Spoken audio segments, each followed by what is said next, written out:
All right, let's just jump right in. For so many of us, Git can feel like this black box, right? We use it every single day, but do we really get what's going on under the hood? So the whole point of this explainer is to peel back that cover, take a good look at the engine, and hopefully turn that feeling of fear into, real, genuine confidence. And wow, isn't that just the perfect way to put it? We type git add, git commit, git push, kind of like we're chanting a spell and just hoping the magic works. And look, most of the time it does. But when it doesn't, that's when the panic sets in and we're left frantically searching for some other incantation to fix whatever just broke. Which, brings us to the real question we're going to tackle here. Why? Why does this tool we rely on so heavily feel so unpredictable and, let's be honest, kind of dangerous at times? Why does a simple merge conflict or one wrong command feel like it could just bring the whole house of cards down? Okay, so here it is. This is the big reveal. The whole problem boils down to a massive disconnect between how we think it works and how it actually works. See, most of us picture Git as tracking our individual changes, the edits, the diffs, line by line.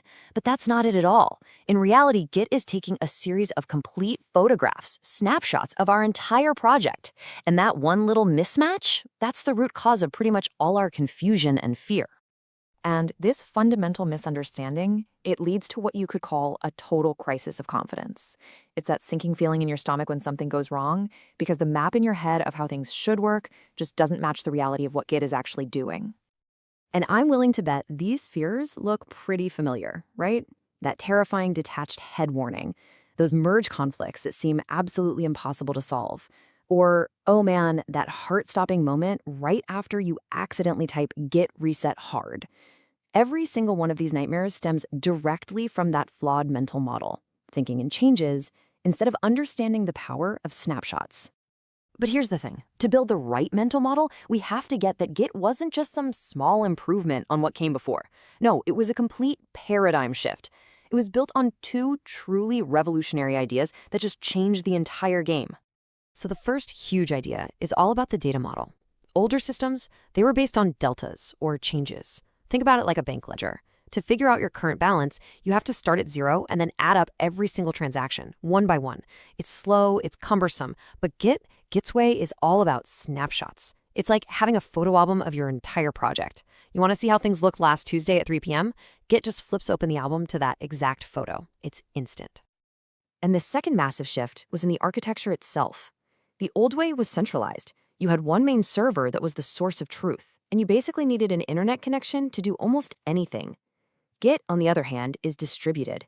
When you clone a repository, you don't just get the latest files. You get a full, complete copy of the entire project and all of its history, right there on your local machine. This is what makes almost every operation feel lightning fast and lets you work from anywhere completely offline. And this table just lays it all out, crystal clear. With that snapshot model and its distributed nature, Git makes branching practically free and instantaneous. It gives you full offline capability, and it ensures the integrity of your data with cryptography, not just relying on some server backup. It is at its core a fundamentally more powerful and resilient system. All right, so we've seen the big picture, the why. Now it's time to pop the hood and really look at the engine. We're about to break down all of Git's so-called magic into just 3 super simple mechanical parts. So at its very heart, Git is really just a special kind of database, a content-addressable file system. Now, that sounds complicated, but think of it like this. Imagine a giant library, but instead of organizing books by title, every single book gets a unique fingerprint, a hash, that's generated from its actual text. So if you have 2 books with the exact same words, they get the exact same fingerprint, and only one copy needs to be stored. This is how Git avoids bloating up with thousands of copies of the same file. It's wildly efficient, and it basically makes it impossible for data to get corrupted without you knowing. And believe it or not, that entire powerful system is built from just 3 simple building blocks. First, you have blobs. That's just a fancy word for the raw content of your files, the actual text or data. Second, you have trees. Trees are like folders or directories. They list file names and point to the blobs and other trees inside them. And finally, you have commits, which are the glue that holds it all together. A commit points to a single top-level tree, which is the snapshot of your project at that moment. And crucially, it also points to its parent commit, which is how we create a chain of history. And when you link all those commits together, parent to child, you get this beautiful structure, a directed acyclic graph, or a DAG. The absolute best way to think about this is like a river system. Every commit is a single point on that river. It knows the path upstream to its source, its parent commit, but it has no idea what happens downstream in the future. So history in Git is always built by traveling backward, up the river from one commit to its parent. Okay, so now that we have that picture in our minds, blobs, trees, commits, let's take another look at the most common command we all use day in and day out, because it turns out git commit isn't the single magical action we've always thought it was. See, in reality, git commit is what's called a porcelain command. It's a user-friendly wrapper that actually runs a whole sequence of simpler, low-level plumbing commands.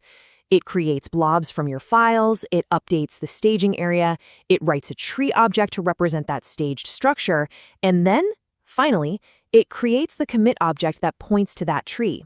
There's no magic, it's just a clear, logical, step-by-step process. So you might be thinking, okay, that's cool, but why does any of this matter? Well, because this internal knowledge, it isn't just academic trivia. It's a practical superpower. This is the stuff that lets you go from being afraid of Git to being in complete and total command of it. So let's cackle the absolute scariest scenario, the one that gives us all nightmares. You've been working for hours, you run git reset -hard by mistake, and all your recent work, all those commits, they just seem to have vanished into thin air. Your work is gone forever, right? Wrong. Absolutely wrong. Let me introduce you to your new best friend and ultimate safety net, Git Reflog. Think of the reflog as Git's private, secret journal. It meticulously records every single move your head makes, every commit, every reset, every single checkout. Those lost commits, they aren't gone at all. They're just floating out there unreferenced.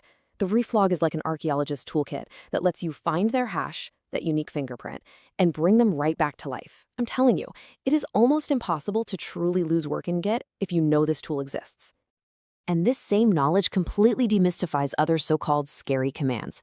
Take git rebase. It's not some dangerous history rewriter. It's a tool that creates brand new commits by replaying your changes neatly on top of another branch. It's perfect for cleaning up your local history before you share it. And git cherry pick? It's not copying a commit. It's more precise than that. It applies the change from one specific commit to create a totally new one somewhere else. It's like a surgical tool, perfect for things like backporting a critical bug fix. So, what this all really comes down to is this. The journey from being a regular user to a Git artisan, it's not about memorizing 100 different command line flags. It's about a fundamental shift in perspective. It's about seeing Git not as a series of magic spells, but as a simple, robust system of snapshots that you can shape and control with absolute confidence. So there you have it. You've seen the engine. You know it's not magic. It's a beautiful machine built on simple, elegant ideas. The only question left is, are you ready to stop just using this tool and start wielding it like the artisan you can be?